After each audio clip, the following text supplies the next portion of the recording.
Sebab karena dosanya yang mengerikan Israel akan tercerai-berai bagai sekam diterbangkan kisaran angin, dan akan tersebar ke segenap penjuru bumi, dan abad-abad dan milenium-milenium akan berlalu sebelum dia bersatu kembali di tempat pengirikan Arauna, orang Yebus itu. Setiap kali Israel akan berupaya untuk bersatu kembali, sebelum saat yang ditentukan, dia akan terperangkap sekali lagi dalam kisaran angin dan tercerai-berai, sebab Israel akan harus menangisi dosa-dosanya selama berabad-abad sebagaimana tetesan-tetesan darah akan mengalir dari urat-urat nadi anak domba Allah yang dikurbankan demi dosa-dosa dunia. Dan gerejaku, yang akan diserang oleh Israel dalam diriku dan dalam diri para rasul dan para muridku, akan harus membuka tangan-tangan keibuannya dan berupaya untuk menyatukan Israel di bawah mantolnya, seperti yang dilakukan induk ayam kepada anak-anaknya yang tercerai-berai. Bila mana seluruh Israel berada di bawah mantol gereja Kristus, maka aku akan datang. Tapi itu berlaku di masa mendatang. Marilah kita berbicara mengenai masa sekarang. Ingatlah bahwa murid tidak lebih tinggi dari gurunya, pula hamba dari tuannya. Cukuplah bagi si murid menjadi seperti gurunya, yang sudah merupakan suatu kehormatan yang tidak semestinya, dan bagi si hamba menjadi seperti tuannya, dan adalah suatu kemurahan adikodrati untuk menganugerahimu itu. Jika mereka sudah mengatai sang tuan rumah sebagai Bilzebul, apa yang tidak akan mereka katakan mengenai seisi rumahnya? Dan dapatkah para hamba memberontak jika sang tuan rumah tidak memberontak, tidak membenci ataupun mengutuk, melainkan tenang dan dalam kebenarannya ia terus bekerja? Dengan menunda penghakiman untuk kali lain, ketika ia melihat mereka berdegil dalam kejahatan, sesudah ia mengupayakan semuanya demi membujuk mereka.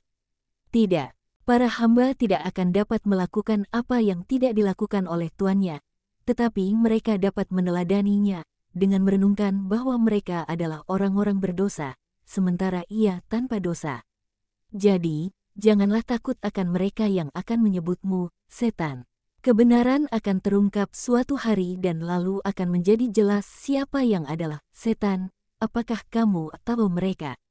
Tidak ada yang tersembunyi yang tidak akan disingkapkan, dan tidak ada rahasia yang tidak akan diketahui.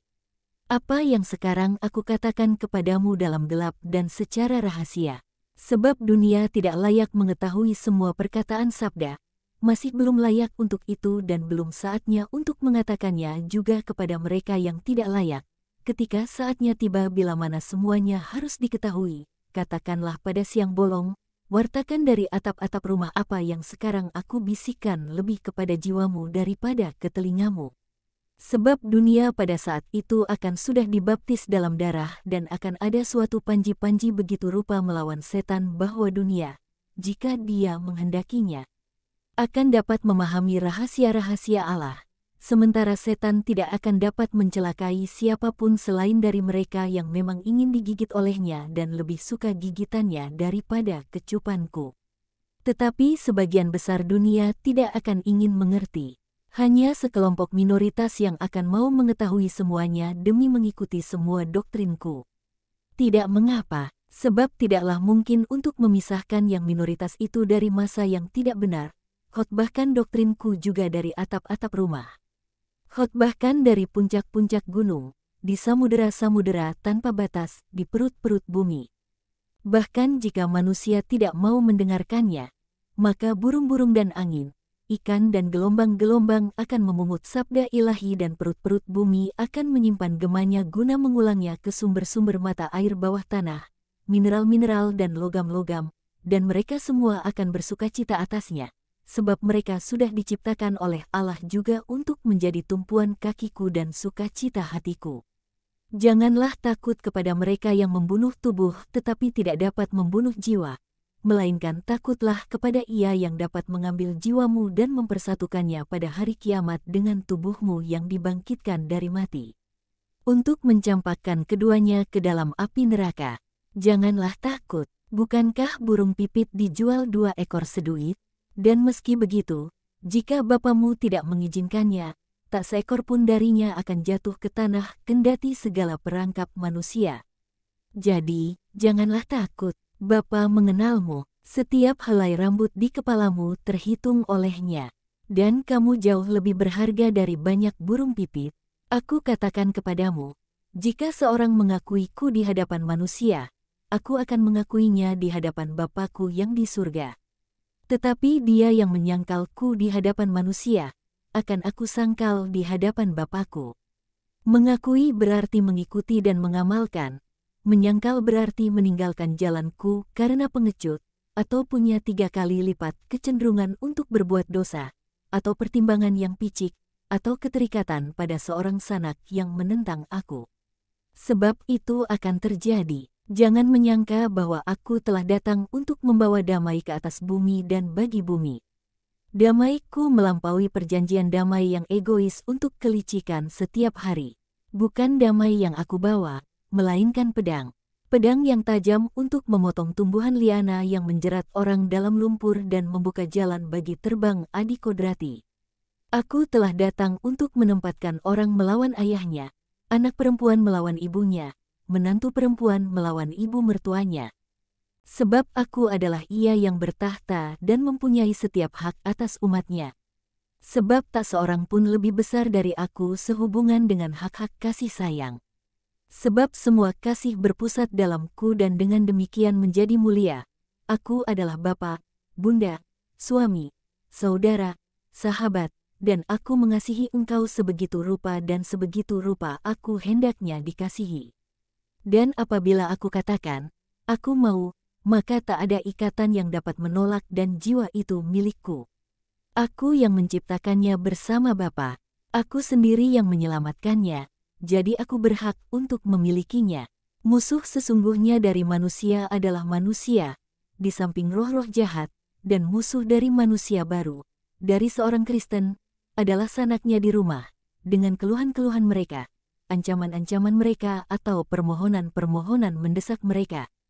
Tetapi sejak dari sekarang dia yang lebih memilih ayahnya dan ibunya daripada aku, tidak layak bagiku, dia yang lebih memilih anaknya laki-laki atau anaknya perempuan daripada aku.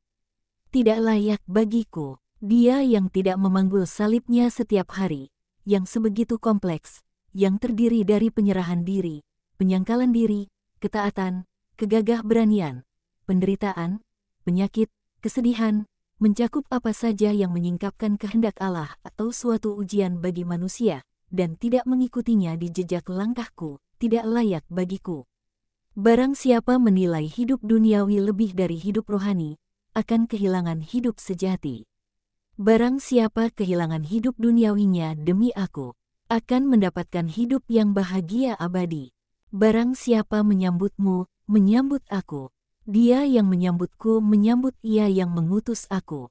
Barang siapa menyambut seorang nabi sebagai seorang nabi, akan menerima ganjaran yang sepadan dengan cinta kasih yang ditawarkannya kepada sang nabi. Dia yang menyambut seorang benar sebab dia adalah seorang benar, akan menerima hadiah yang sepadan dengan orang benar. Alasannya adalah bahwa dia yang mengakui seorang nabi sebagai nabi, pastilah dia sendiri seorang nabi, yakni sangat kudus sebab dia direngkuh dalam pelukan Roh Allah. Dan yang mengakui seorang benar sebagai orang benar, membuktikan bahwa dia sendiri juga benar, sebab jiwa-jiwa yang serupa saling mengenal satu sama lain. Demikianlah, kepada masing-masing akan diberikan ganjaran seturut keadilan.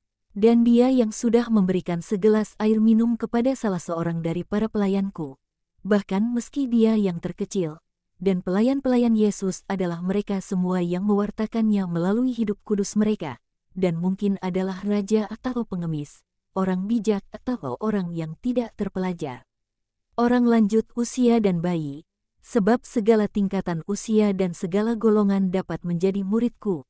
Dia yang sudah memberikan kepada seorang muridku bahkan segelas air saja dalam namaku dan sebab dia adalah muridku. Dengan sungguh-sungguh aku katakan kepadamu, dia tidak akan kehilangan ganjarannya. Aku sudah selesai. Sekarang marilah kita berdoa dan pulang ke rumah. Kamu akan berangkat pada saat fajar sebagai berikut. Simon anak Yunus bersama Yohanes, Simon Zelot bersama Yudas Iskariot, Andreas bersama Matius, Yakobus Alfeus bersama Thomas, Filipus bersama Yakobus Zebedes, saudaraku Yudas bersama Bartolomes. Itu untuk minggu ini. Aku akan memberimu pengajaran-pengajaran baru kemudian. Marilah kita berdoa. Dan mereka pun berdoa dengan suara lantang.